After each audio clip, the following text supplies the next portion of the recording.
Good morning, everybody. Today we're talking about firewood stands. That's right. Please don't turn away from the video. I have some information that's going to help you out if you are running a business or you are currently looking to add some more revenue to a business that you have going. These have helped me tremendously. Tremendously. Blah! These have helped me so much. So with that being said, what I first started doing was I built a firewood stand, which I'll show you some pictures here in just a second. Put it out in front of my yard. My property is by no means extremely busy. I don't have lots and lots of traffic. I'm not out in the country. People don't usually have fires too often around me, but evidently enough because I do pretty well with my firewood stands. With that being said, it was a couple sheets of plywood, some 2x4s, some 4x4s, and some paint with some stencils, and I created it, and I'll show you guys some pictures of it, give you guys some good ideas. I've tried multiple different ones. I'd say like 5 or 6 different ones. There's a really common one on YouTube videos with people using just skids and stuff like that. I went a different route, put a little bit of money into it to make it look a little bit nicer and cleaner. And then I got the idea, well, I own a lawn care company and I service many different residential properties throughout my neighborhood. So I started asking some of my really good clients that I have, some of the ones I've had for a little while, if I could put a little firewood stand. Why I say this is a good idea, because it's another service that you can provide, just like hedge trimming or power washing or seeding and fertilizing. It's just another service that you can offer. Morning of, I usually load up a few bundles, 10-15 bundles in the back of my truck, and when I get to the property, if there's some missing, I just simply replace them. But I'm currently doing very good numbers. Of course, the week that I started, it was going into Labor Day weekend, so everybody was camping. I sold hundreds and hundreds and hundreds of dollars worth of bundles. Literally every day my firewood stand was getting hit. It was 2 or 3 or 4 or 5 bundles at a time. Every weekend it was cleaned out completely, and then I would keep refilling it.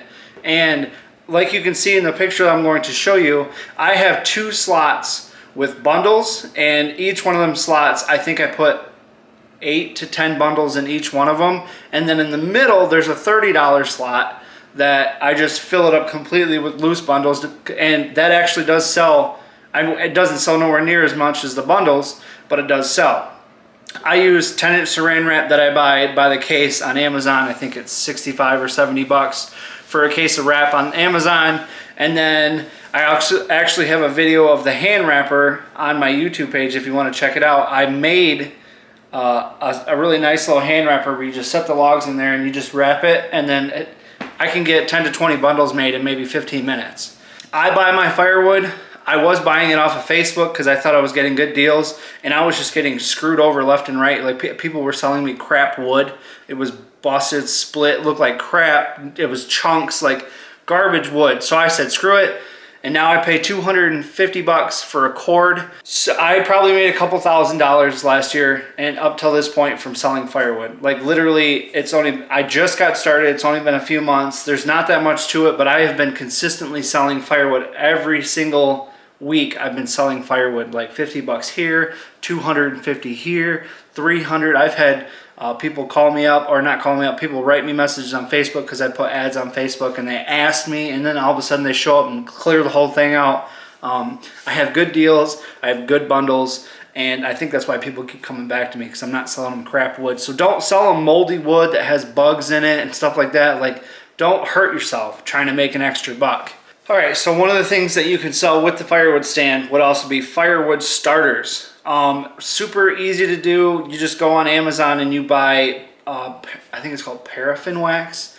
They come in these long rectangular blocks, and you just pop them on your stove. You melt them down, super simple. And I would cut them up, obviously, just like slices of cheese, just cutting them up. Throw them in your pan, melt them down, and then you get those little cups that you would find in like a restaurant that you pour the ketchup into and stuff like that, your sauce cups and stuff.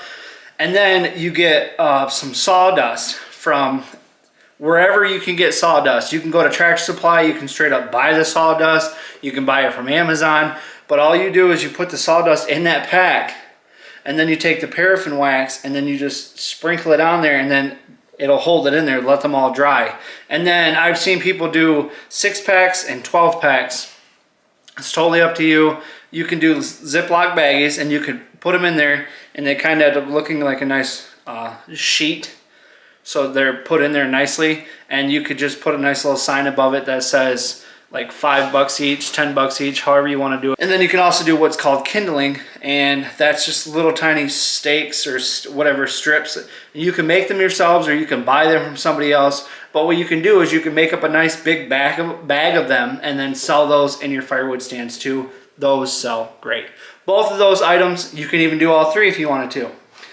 All three of those are going to sell, I promise you. Ask clients that you already have that you might do things for. Ask your grandma, your aunt, your uncle, your cousins, whatever, whoever has some property that you might be able to pop these firewood stands up on. Try to get as many firewood stands as you can. It does not matter if they're one's here and then a block over there's another one. Who cares? They're both yours. They're both pulling in money. And the nice thing is you're storing wood. At some point, you're going to start having all these keys. And you're gonna be like, what am I doing with, I got this one's, who's this go to?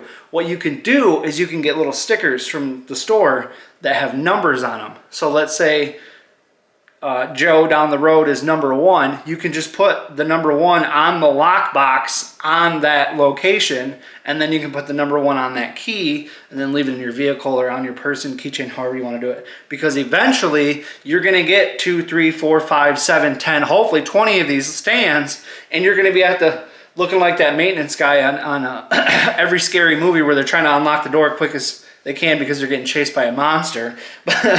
But you're gonna eventually get confused on keys, and you're gonna be like, oh, this is number 1. So you pull out the number 1, you unlock it, you take the money, you got it. Something like that. It doesn't have to be a 1. It can be, you know, some way of you just keeping track. You can color coordinate them with stickers, however you want to do it. But I figured that'd be a way to keep you guys organized. And then, like I said, when it comes to writing the stuff down on a piece of paper, you could just be like location and then number 1 or however you want to do it. And you can write down like the date and then how much you put it or how much you made, how many you sold.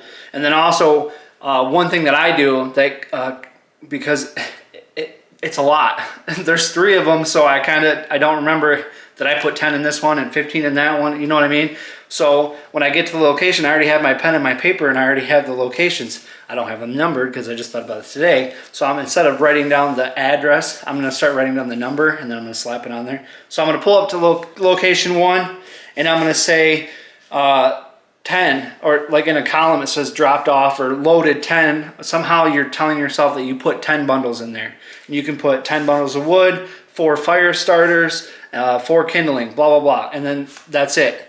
And then when you go back to pick them up, you can put sold or whatever, and then maybe one of them got stolen, or you don't have enough money to clear what you had in there. So that's an easy way to stay organized, is by just putting it down on a piece of paper. I'm pretty sure you can also put it into your phone somehow. There's tons of apps out there nowadays where I'm sure you could input that information on a laptop or something like that. I'm not tech savvy enough to have Microsoft Office or whatever it is and put that stuff in. I wish I was, maybe someday, but the old pen and paper. Also, another thing that you could do is you could have a little tiny booklet. I think I got one up there. Get them little ones, and then that one is dedicated to that location. I mean, that's something else you could do. So please smash the like button, subscribe if you're new to the channel. Thank you so much for watching. Peace.